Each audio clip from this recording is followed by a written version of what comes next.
Hi friends, ನಾನು kitchen by ಸಾಧನ. ಎಲ್ಲರಿಗೂ ಸ್ವಾಗತ. ಇವತ್ತೊಂದು ಸ್ವೀಟ್ ಮಾಡೋದು ತೋರಿಸಿದ್ದೀನಿ, ಸಿಹಿ ತಿಂಡಿ. ಈಗ ಶ್ರಾವಣ ಬಂತಲ್ಲ, ಹಬ್ಬಗಳ ಸಾಲ ಇರುತ್ತಲ್ಲ, ಮೊದಲೇ ಮಾಡಿ ಇಟ್ಕೋಬಹುದು. ತುಂಬಾ ಚೆನ್ನಾಗಿರುತ್ತೆ. ಹೆಸರುಬೇಳೆ ಉಂಡೆ ಅಂತ, ಪೆಸ್ಲುಂಟ ಅಂತ ನಮ್ಮಲ್ಲಿ ಅಂತಾರೆ. ಅದಕ್ಕೆ ಬೇಕಾಗಿರೋ ಪದಾರ್ಥನ ತುಂಬಾ ಕಡಿಮೆ, ಮಾಡೋದು ತುಂಬಾ ಸುಲಭ. ಬೇಸನ್ ಲಾಡು ಅಂದ್ರೆ ಅದು ಕಡಲೆಬೇಳೆಲಿ ಮಾಡ್ತಾರೆ. ಇದು ಹೆಸರುಬೇಳೆನಲ್ಲಿ ಮಾಡಿದ್ರೆ ಹೆಸರುಬೇಳೆ ಉಂಡೆ ಅಂತೀವಿ. ಇದನ್ನ ಪೆಸ್ಲುಂಟ ಅಂತ ನಮ್ಮಲ್ಲಿ ಹೇಳ್ತೀವಿ. ನೋಡಿ, ಹೆಸರುಬೇಳೆ 1 ಲೋಟ ತಗೊಂಡಿದ್ದೀನಿ. ಮುಕ್ಕಾಲು ಲೋಟ ಅಷ್ಟು ಸಕ್ಕರೆ. ನೋಡ್ಕೊಳ್ಳಿ ಲೋಟ ಯಾವ ಸೈಜ್ ಇದೆ ಅಂತ. ನಾನು ಯಾವಾಗೂ ಉಪಯೋಗಿಸೋದೇ ಇದೇ ಲೋಟನೇ. ನೋಡಿ, ಹೆಸರುಬೇಳೆ ಒಂದು ಫುಲ್ ತಗೊಳ್ಳಿ. ಮುಕ್ಕಾಲು ಅಳತೆಗೆ ಮುಕ್ಕಾಲ್ಗಿಂತ ಜಾಸ್ತಿ, ನೋಡಿ ನೋಡ್ಸಿದ್ನಲ್ಲ, ಮುಕ್ಕಾಲ್ಗಿಂತ ಜಾಸ್ತಿನೇ ಸಕ್ಕರೆ ತಗೊಳ್ಳಿ. ಸಕ್ಕರೆ ನೋಡಿ ತುಂಬಾ ಸಣ್ಣ ಇತ್ತು ಅಂದ್ರೆ ಫ್ಲಾಟ್ ತಗೊಳ್ಳಿ. ಇಷ್ಟು ಮಾತ್ರ ಇತ್ತು ಅಂದ್ರೆ ನೋಡಿ, ಈ ಮಾತ್ರ ಇತ್ತು ಅಂದ್ರೆ ಮುಕ್ಕಾಲು ತಗೊಳ್ಳಿ. ಸಣ್ಣ ಸಕ್ಕರೆ ಇತ್ತು ಅಂದ್ರೆ ಫ್ಲಾಟ್ ತಗೊಳ್ಳಿ. ಆಮೇಲಿಂದ ತುಪ್ಪ, 1 ಕಪ್ ಅಷ್ಟು ತುಪ್ಪ ಚೆನ್ನಾಗಿರುತ್ತೆ ಹಾಕೊಳ್ಳೋದಕ್ಕೆ. ಗೋಡಂಬಿ ತುಪ್ಪನೂ ಅಷ್ಟೇ, 1 ಕಪ್ ಅಷ್ಟು ತುಪ್ಪ. ಇದಿಷ್ಟು ಬೇಕಾಗಿರೋ ಸಾಮಾನು. ಇದು ಮಾಡೋದು ಹೇಗೆ ಅಂದ್ರೆ, ಮೊದಲು ನಾವು ಒಂದು ನಾನ್ ಸ್ಟಿಕ್ ತವನೋ ಇಲ್ಲ ದಪ್ಪಕ್ಕಿರೋ ಬಾಂಡ್ಲಿನೋ ಏನಾದ್ರು ತಗೊಂಡು ಗಮ್ ಅಂತ ಹೆಸರುಬೇಳೆ ಹುರ್ಕೋಬೇಕು. ನೋಡಿ ಸ್ನೇಹಿತರೆ, ಹೆಸರುಬೇಳೆ ಹೇಗಿದೆ ಅಂತ ನೋಡಿದ್ದೀರಲ್ಲ. ಈಗ ಇದನ್ನ ಕೆಂಪು ಹುರ್ಕೊಳ್ತೀನಿ. ಮೀಡಿಯಂ ಉರಿನಲ್ಲಿ ಹುರ್ಕೊಳ್ಳಿ, ತುಂಬಾ ಜಾಸ್ತಿ ಉರಿ ಹಾಕೋಬೇಡಿ. ಇದು ಹುರಿದ್ಮೇಲೆ ತೋರಿಸ್ತೀನಿ ಹೇಗಿರುತ್ತೆ ಅಂತ ನೋಡ್ಕೊಳ್ಳಿ. ಹೆಸರುಬೇಳೆ ಈ ತರ ದಪ್ಪಕ್ಕಿರೋ ಬಾಂಡ್ಲಿ ತಗೊಂಡು ಮಾಡಿ, ತುಂಬಾ ಚೆನ್ನಾಗಿರುತ್ತೆ.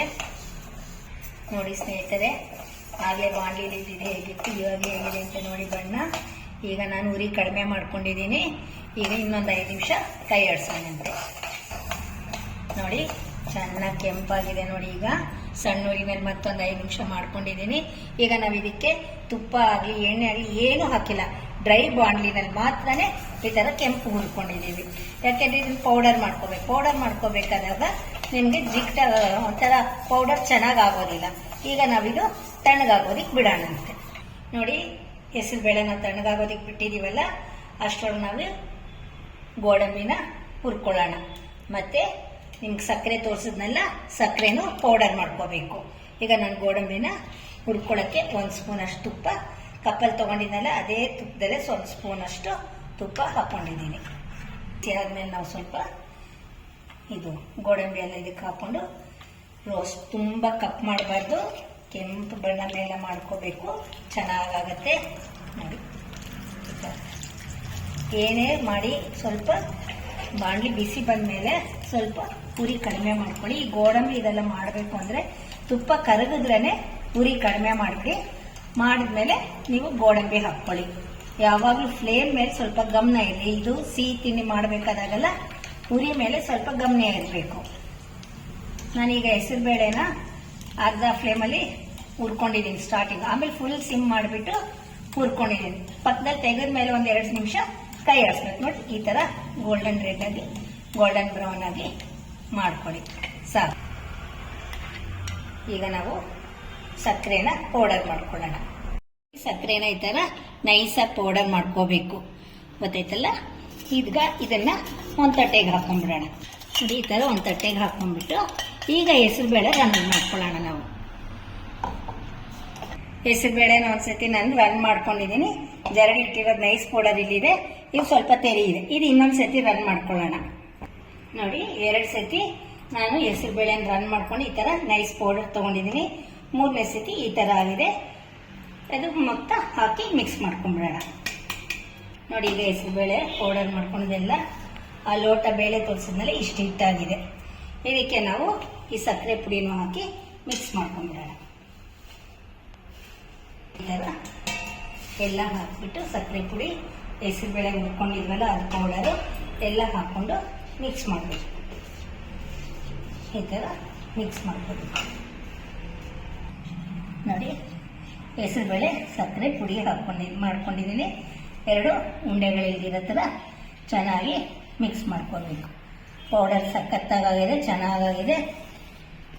ಈ ಥರ ಮಾಡ್ಕೊಂಡ್ಮೇಲೆ ನಾನು ಕಪ್ಪಲ್ಲಿ ತುಪ್ಪ ತೋರಿಸಿದ್ನಲ್ಲ ಆ ತುಪ್ಪ ಹಾಕ್ಕೋಬೇಕು ನೋಡಿ. ಅರ್ಧ ತುಪ್ಪ ಮೊದಲು ಹಾಕ್ಕೊಳ್ತಿದ್ದೀನಿ, ಸ್ವಲ್ಪ ಉಳಿಸಿದ್ದೀನಿ ಅರ್ಧ. ಇದನ್ನು ಚೆನ್ನಾಗಿ ಹಾಕಿ ಫಸ್ಟ್ ಕಲಿಸ್ಕೊಳ್ಳೋಣ ನೋಡಿ. ಇಷ್ಟು ಮಾತ್ರ ಈ ಥರ ಅರ್ಧ ಕಲ್ತಿದ್ದರೆ ಮಿಕ್ಸ್ ಆಗಿದೆ, ಒಂದು ಅರ್ಧ ಭಾಗ ಅಷ್ಟು ಮಿಕ್ಸ್ ಆಗಿದೆ. ಅಂದರೆ ಈಗ ಮಿಕ್ಕಿರೋ ತುಪ್ಪನೂ ಹಾಕ್ಕೊಂಡ್ಬಿಡೋಣ ನೋಡಿ. ಮಿಕ್ಕಿರೋ ತುಪ್ಪನೂ ಹಾಕ್ಕೊಂಡ್ಬಿಡ್ತೀವಿ. ತುಪ್ಪ ಹಾಕಿದಷ್ಟು ಚೆನ್ನಾಗಿರುತ್ತೆ. ಹಾಗೆ ತುಂಬ ತುಪ್ಪ ಹಾಕಿದ್ರೂ ಎಗಟಾಗತ್ತೆ, ಚೆನ್ನಾಗಿರಲ್ಲ. ಈ ಮಾತ್ರ ಉಂಡೆ ಇಲ್ದಿರೋ ಥರ ಕ್ಲೀನಾಗಿ ತುಪ್ಪ, ಹೆಸರುಬೇಳೆ ಮತ್ತು ಸಕ್ಕರೆ 3 ಚೆನ್ನಾಗಿ ಮಿಕ್ಸ್ ಆಗೋ ಥರ ಈ ಥರ ಮಾಡ್ಕೊಳ್ಳಿ. ಈ ಥರ ತುಪ್ಪ, ಸಕ್ಕರೆ, ಹೆಸರುಬೇಳೆ ಎಲ್ಲ ಹಾಕಿ ಈ ಥರ ಮಿಕ್ಸ್ ಮಾಡ್ಕೋಬೇಕು. ಸೂಪರಾಗಿ ಬಂದಿದೆ. ಈಗ ಉಂಡೆಗಳು ಕಟ್ಕೊಳ್ಳೋಣಂತೆ ನಾವು ನೋಡಿ. ಎಲ್ಲ ಮಿಕ್ಸ್ ಆಗಿದೆ, ಉಂಡೆಗಳಿಲ್ಲ, ಸಣ್ಣ ಸಣ್ಣ ಉಂಡೆ ಇಲ್ಲ.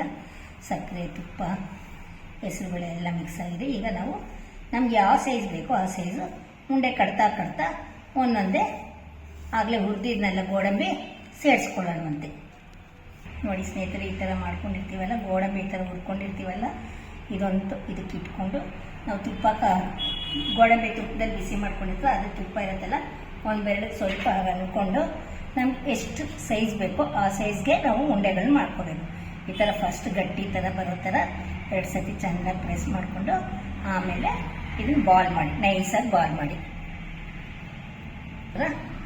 ಫಸ್ಟು ಉಂಡೆ ಗಟ್ಟಿಗೆ ತೊಗೊಂಡ್ಮೇಲೆ ನೈಸ್ ಬರೋದಕ್ಕೆ ಈ ಥರ 3 ಬೆರಳಲ್ಲಿ ಈ ಥರ ಮಾಡಿಕೊಂಡ್ರೆ ಚೆನ್ನಾಗಿ ಉಂಡೆ ನೈಸ್ ಬರುತ್ತೆ ನೋಡಿ. ನೋಡಿ ಈ ಥರ ಎಲ್ಲ ಮಾಡಿಟ್ಕೊಂಡ್ರೆ ಎಷ್ಟು ಚೆನ್ನಾಗಿರುತ್ತೆ ನೋಡಿ.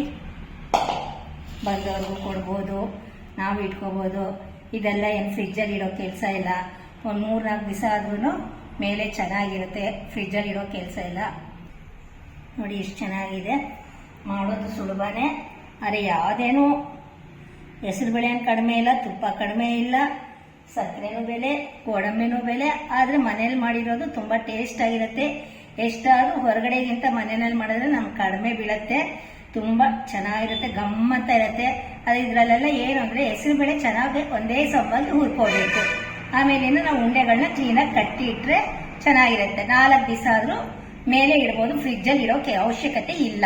ಹಾಗಾಗಿ ಇದು ಮಾಡಿ ನೋಡಿ. ಹಬ್ಬಗಳ ಸಾಲದಲ್ಲಿ ಯಾವಾಗಾರು ಒಂದ್ಸತಿ ಮಾಡಿ ಹೇಗಿದೆ ಅಂತ ಹೇಳಿ. ನಾನೇ ಕಿಚನ್ ಬೈ ಸಾಧನ. ಎಲ್ಲರಿಗೂ ವಂದನೆಗಳು.